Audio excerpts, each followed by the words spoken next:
Guys, I think this is the corniest training video I've ever seen regarding Nintendo. I'm not gonna lie, a couple of the units are pretty cool, but sitting through this, I can just imagine being an employee of any store and trying to sit through this. It's pretty corny and hilarious. I hope you enjoy it. And now, displays with Jake. Hi, I'm Jake. I've put together a little film to show you some of our displays. Follow me. This is the Nintendo Power Previews display. Works a lot like a jukebox. You walk up, you push a button, and it plays the game that you've selected. Sometimes you need to adjust the volume on this. To do that, you take your key number 2007, go underneath the keypad, and open up the keypad, and then drop down the front door. You'll find two different buttons here. One of them adjusts the attract mode volume, while the other one will adjust the volume of the game that you just selected.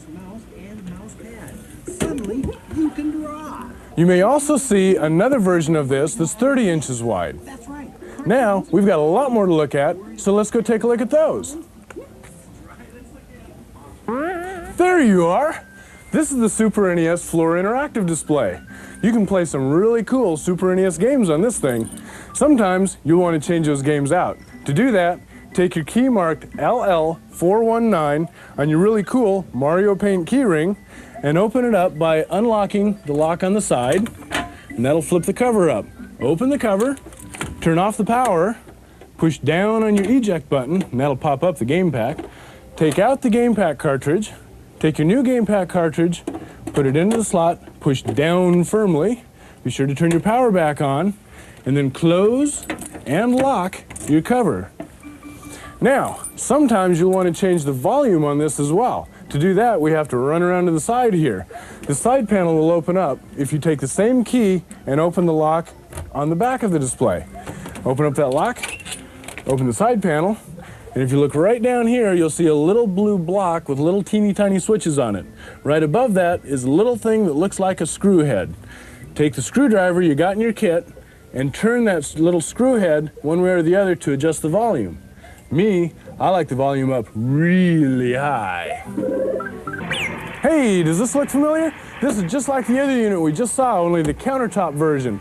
The inside workings are just like the other one, so I'm not going to bother showing you that. I do want to show you how to set the volume on this one, and that's around the other side. Come over here, and again, we look for that little blue block where the timer settings are made, and look for the little screw head driver adjustment right above that. Be sure to put in your screwdriver, and you know me, I like it up real loud. Hi again. Let's talk about some Game Boy displays. First, we've got the Game Boy Counter Interactive Display. Here, you've got your cool Game Boy with amplified stereo sound. Now on this display, you want to change out the game pack and or adjust the volume. To do that, let's go to the back of the display. In the back, take your key marked MM101, unlock the back door, open it all the way up, and inside you'll see the top end of your Game Boy here. To change the cartridge, be sure to turn the volume on your Game Boy off, push up on the game cartridge and lift it out, and then take the game cartridge that you want to replace and put it in with the label facing down, press firmly into the Game Boy, don't forget to turn the power back on, and you're ready to play your new game. Now, adjusting the volume. Let's move to the left-hand side over here. You'll see a funny little electronic board with a bunch of little things like legs and, you know, bugs with legs and stuff. And right up here, you've got a little shaft sticking out with a rubber grommet on it. That's your volume control. Take that and turn it up to make it louder, or down to make it quieter. And don't forget, always close and lock your displays. Next, we'll talk about this unit here. Another great Game Boy Interactive with a Game Boy mounted right in here. Superb stereo amplified sound. But in this one, we've added some really cool special electronics so that we can watch the game being played on a TV screen. Now here we don't have to get into the back of the display. To change the game cartridge or adjust the volume, we simply open the front panel by using your MM101 key again. Turn the key. The front panel flips down. Inside, at the top of your Game Boy, just like we did a minute ago, you can turn the power off and pull your game cartridge out to change it. To put a new one in, don't forget, label has to be down. Insert that into the back of the Game Boy, turn your power back on, and you're ready to play. Adjusting the volume is just as easy. Over here on the right-hand side, you'll see a little black handle sticking off of the electronic board. Simply turn that up or down to adjust your volume. Again, don't forget to close and lock your cover. Almost done, only 3 more to go. Let's start out with some of our bigger displays. Here we've got a Super NES Interactive, and you've seen the Super NES before. This one, you've changed the game pack out in before, so we'll skip all that. But on this one, the volume is a little bit tricky to find, so I want to show you where that's at. Take your key marked MM101, unlock and open the cover, and looking way up here on the left-hand side, there's a little tiny knob to adjust your volume. Use that to adjust your volume up and back down again. Be sure to close your cover and lock it. Another display that's very similar to this, and another gargantuan in size type display, is this one right here. On this one, we have both the NES and a Game Boy. On the NES side, I want to show you how to change the game pack and adjust the volume on this one. We haven't seen the NES before. Again, using your key numbered MM101, unlock the cover, lift it out of your way, and inside you'll see the Nintendo Entertainment System control deck. To change a cartridge, press your power button, lift the door, pop out the old cartridge, and take the new cartridge that you want to put in, label facing up, stuff it in there and push it down. Pop down that door, push the power on, and you're ready to play. One more thing before we get out of here is this volume control over here. You've seen the board before, you've seen the silver shaft before, and there's a little rubber grommet. Just take it and turn your volume up or down, and you're all set. Don't forget, close the door and lock it.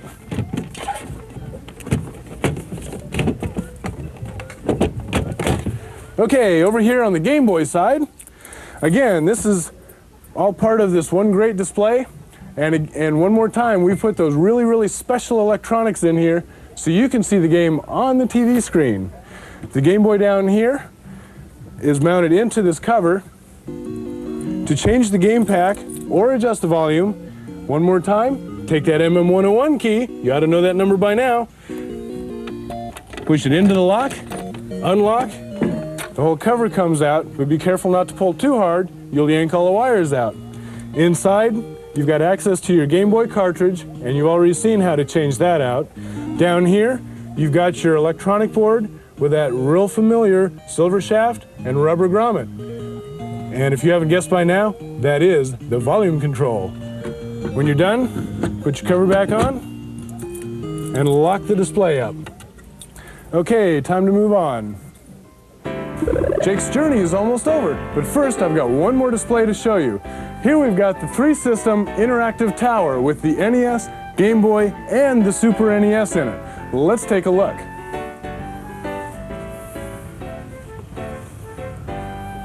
Pretty cool, huh?